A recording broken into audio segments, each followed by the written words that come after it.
So the first step to do our caramelized leeks is getting the leeks ready, of course. So leeks are actually, if you haven't worked with them before, they're from the family of onions and garlic. But can you see why you have to wash them? Because they grow right in the dirt with all the onions. So what you have to do is, you see the edges that we trimmed off, slice it down the middle, and really quite, oh, see this one doesn't have too much dirt, but you still want to sort of fan out the leek like that to get the dirt, because sometimes they can be really, really full of dirt.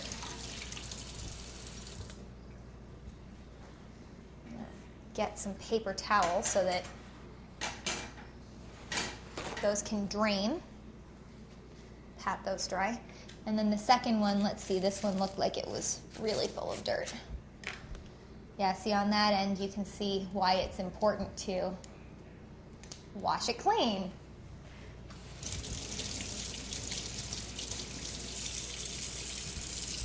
Leeks are used in a lot of French cooking. I actually went to a French market once, and the size of the leeks, they were about this big. So what we want to do is to caramelize them, just cut them as though